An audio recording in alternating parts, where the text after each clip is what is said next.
Part 1. Going to hear a conversation between an agent and Scott. First, you have some time to look at questions 1 to 5.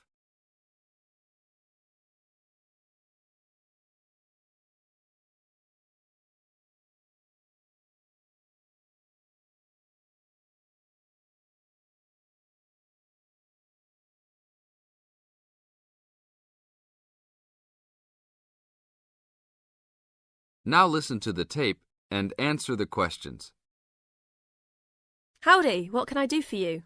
I'm here to ship some things back to China. Okay, we can do that. Shipping things back, eh? Have you lived there before? Yeah, I lived there for 3 years and came back 2 years ago. Now I'm going back to start my own business. Really? Did you ship things with us last time? No, I used a Chinese shipping agency. Well, I'll just let you know that rates have changed recently. So I don't know if they'll be comparable to what you paid before. It doesn't matter to me. My company's paying for it. Aha, then it's nothing off your skin, right? Okay, I'll need your name and where you need to go to pick up the items to be shipped. My name is Scott Linder, Linder, and I live in upstate New York, Saratoga Springs. Oh, sure, I know that place. I go to the races there. Great town. What's the zip there again? 770425, and the street address is 412 West Lake Road. 770425 Westlake, got it. And how big of a container are you going to be looking for? Well, I didn't have a container last time, and I don't think I'll need one this time. I think that I'll have about 6 cubic meters. We can get a subsection of a container then. How big is that? It's 2 meters wide and 3 meters long. 2 meters high, right? Yes, sir.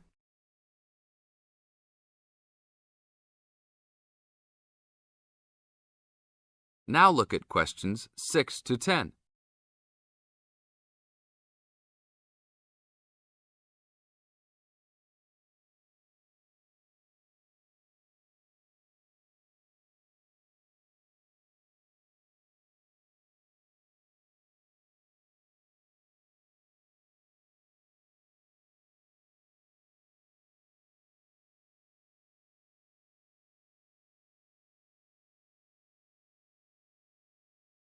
As the talk continues, answer questions 6 to 10. And for customs, I need to know what sort of items will you be shipping? Mostly furniture. But we'll also have quite a few boxes of books too. Any clothing? Nope, but we'll have some bicycles and wood that we use for a loft bed. Be careful with those bicycles. I hear bicycle theft is a big problem in China. Not if you know how to secure your bikes and where to store them. Well, good luck. How valuable do you want me to list the entire shipment as being? Let's say about $3,500. Great. Now you'll also have to go over to the customs department to check with them about shipping the wood over to China. I know there are concerns about termites, bugs, etc. No problem. It's the same wood I brought over from China last time. Then you should be okay. It's just a formality. And last of all, where would you like the shipment to be delivered? Well, I will live in Beijing, but let's ship it to Tianjin. My company will pick it up there. That's all right then. Have a nice trip. Thanks for your help.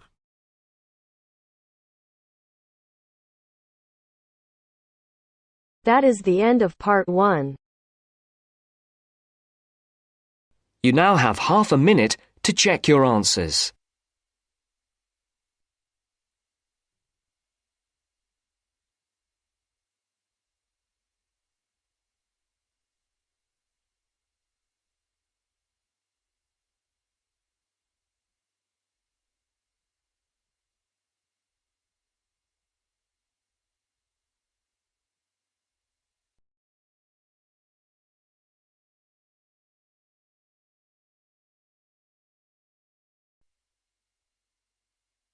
Now turns to part 2.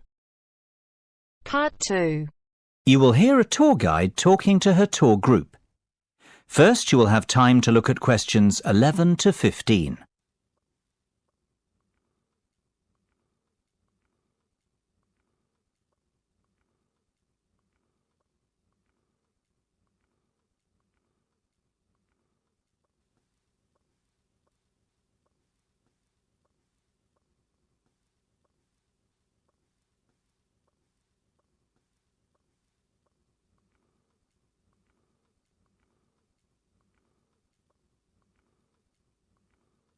Now listen carefully and answer questions 11 to 15. Well, we certainly have a busy day ahead of us, so let's get started, shall we? You'll find a map of the museum with the itinerary I've just handed out. The museum's our first port of call, so let's have a look at the map now. The door on the right of the entrance hall leads into the gift shop and ticket centre. Once we pick up our entrance tickets, I'd ask everyone to deposit their bags and coats in the cloakroom, which is located towards the back of the gift shop and ticket centre. If you want to pick up an information leaflet, you can approach the information desk situated along the right-hand side. Now, once you come back into the entrance hall, the door on the opposite side to the gift shop leads into the art gallery. There is a special exhibition on there at the moment which is not to be missed. If you continue on up the entrance hallway, that leads into the main exhibition centre. At the back left-hand side, there are some toilets. Beside the toilets, you'll find the 3D theatre. I strongly recommend that you make time for the 30-minute presentation in the theatre. It is well worth a viewing. Running along the right-hand side of the main exhibition centre is the Modern Art Studio. Here, not only can you view some of the most famous works of the 20th century, but you can also sit in on a workshop run by a local artist. So, that's the art museum. Before you hear the rest of the discussion, you have some time to look at questions 16 to 20.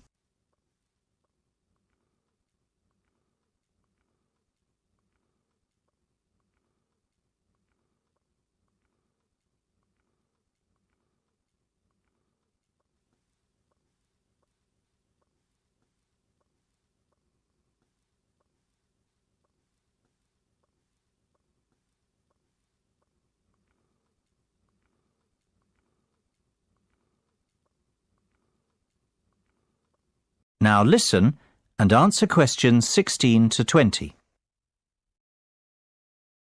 Next on the itinerary is the aquarium. Depending on how long we spend at the museum, we might have to give this one a miss. It's not what I'd call a highlight of the day, but it would be a shame if we didn't get to see it, as it's en route to the Solheim Country Club, where we're booked in for lunch at 1 o'clock. Originally, we had planned to stop off at the Milltown Winery afterwards, but we've had to scrap that plan. Otherwise, we'd never get to the zoological gardens before closing time. We have pre-booked the gardens and must be there by 2:30, so no dilly-dallying please after lunch. Straight back onto the bus.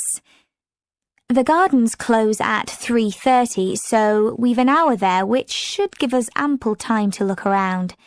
Time allowing, we'll stop off at the famous Stout Brewery after that, if traffic isn't too heavy, and we're in Lincoln before 5. If not, we'll head straight for the National Concert Hall, where you're in for a real treat of an evening, with a performance from the world-renowned cellist, Andrei Borovsky. We have to be in our seats by 6:30 sharp. After that, it's back to the hotel for the night, where a buffet meal will be waiting for us at 8:30, or whenever we get back. That is the end of part 2. You now have half a minute to check your answers.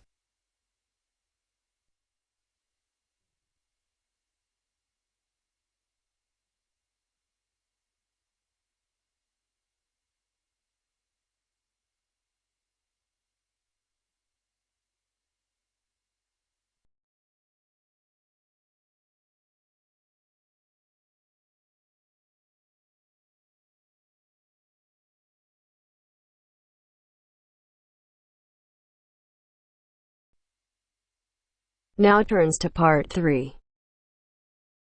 Part 3. You will hear a conversation between Helen and her tutor. First, you have some time to look at questions 21 to 25.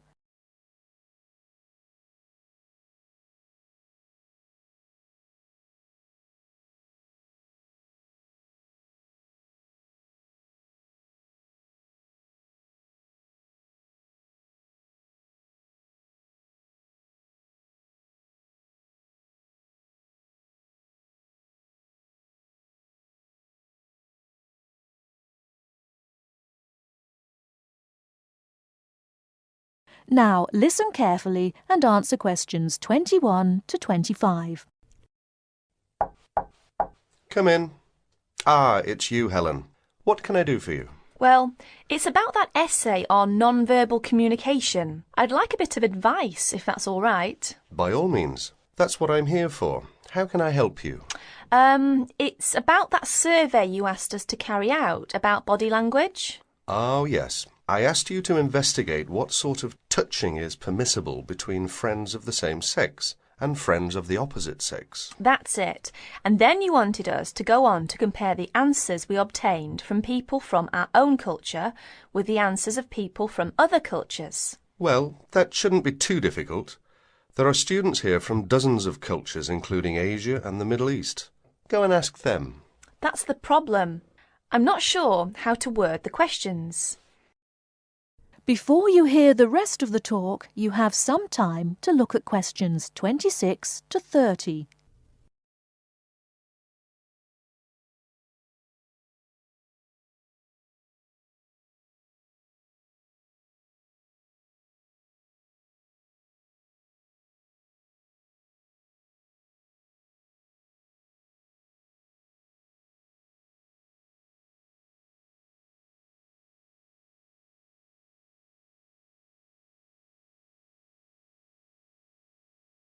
Now listen and answer questions 26 to 30.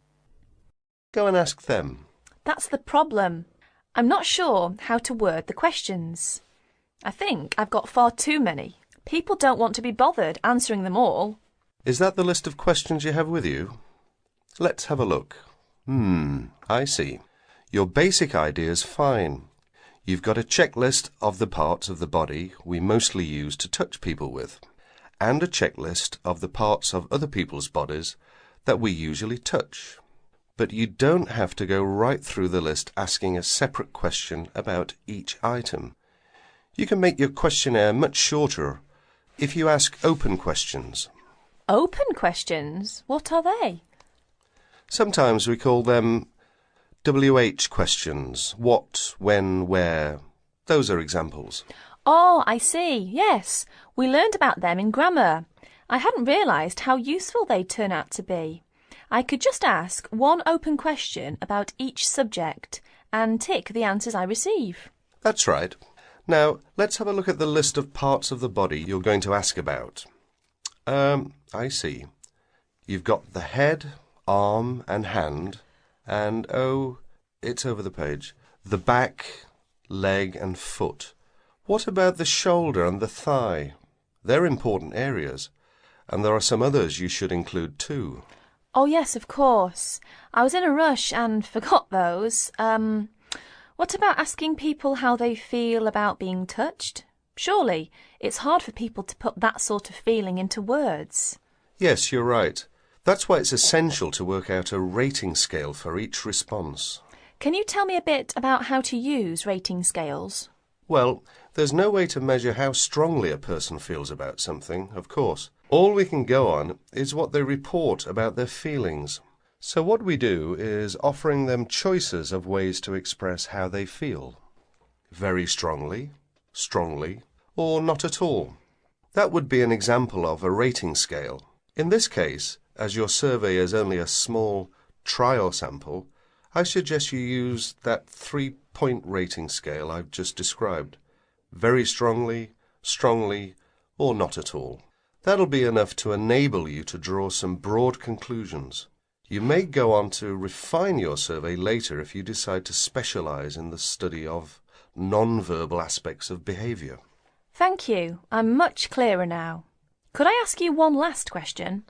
I'm afraid I've got a brain like a sieve, but I just can't remember the technical term you told us for the study of touch. It sounded like happy, but of course it isn't.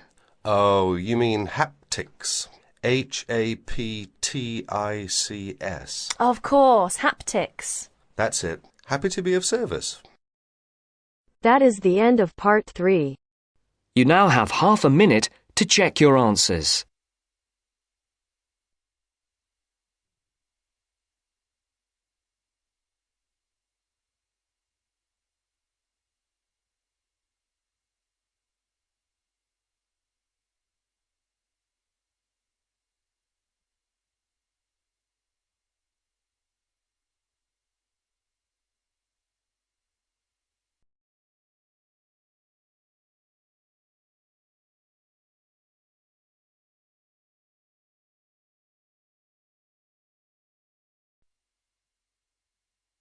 Now turns to Part 4. Part 4. You are going to hear some facts and figures about Australia. First, you have some time to look at questions 31 to 40.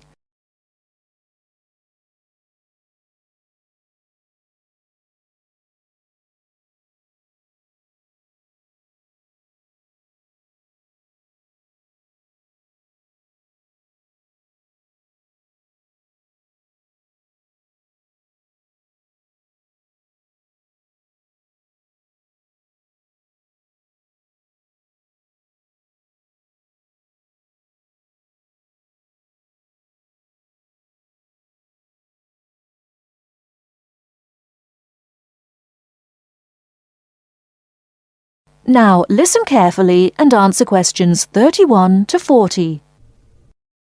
Now I should tell you that the country of Australia is made up of 6 states and 2 territories. These are the Australian Capital Territory, New South Wales, the Northern Territory, Queensland, South Australia, Tasmania, Victoria, and Western Australia. The national capital is Canberra. Right, let's turn to the Australian economy. Australia has a prosperous Western-style capitalist economy. Australia is a major exporter of agricultural products, minerals, metals, and fossil fuels. Commodity prices have a big impact on the economy. Australia suffered from the low growth and high unemployment typical of the OECD countries in the early 1990s, but the economy has expanded at reasonably steady rates in recent years. In addition to high unemployment, short-term economic problems include how to balance output and inflation and how to stimulate exports. The economy is made up like this: agriculture, 3.1%, industry, 27.7%, services, 69.2%. The labor force has a similar pattern. The total labor force is 8.2 million. 34% work in finance and services, 23% work in public and community services, 20% work in the wholesale and retail trade, 17% work in manufacturing and industry, and 6% work in agriculture. What are the chief industries of Australia? They are mining, industrial, and transport equipment, food processing, chemicals, and steel. What are Australia's main agricultural products? They are wheat, barley, sugarcane, fruit, cattle, sheep, and poultry. And who do we sell our products to? At present, our chief export market is Japan, which takes 24% of our exports. After that, South Korea takes 8%, and New Zealand and the U.S. each take 7%. In years to come, however, we expect China to become a significant trade partner. China already supplies 5% of Australia's imports. This is the same amount as New Zealand. Meanwhile, we take 1/5, in fact 22% of our imports from the U.S., 17% from Japan, and 6% from the UK. So what sort of things does Australia import? Well, we import a lot of machinery and transport equipment, especially computers and office machines, also telecommunications equipment, and in addition we have to import oil and petroleum products. So let's move to the subject of communications in Australia. We have an estimated 8.7 million telephones and 9.2 million televisions. There are some 134 television broadcast stations and 325 radio stations. The related subject of transport is naturally very important in such a big country as Australia. Let's look at highways first. There are 2 kinds of highways, paved and unpaved. Paved highways are regular roads with a permanent surface. But actually, we have more unpaved highways, around 60%, than paved. when all the country roads are included. In addition, Australia has a railway network of over 38,000 kilometers. But you'll probably find it hard to believe how many airports we've got. 10? 20? 50? No, the total is 443. Of course, this includes many short runways on farms and in the outback. There are only 9 airports with runways of more than 3,000 meters.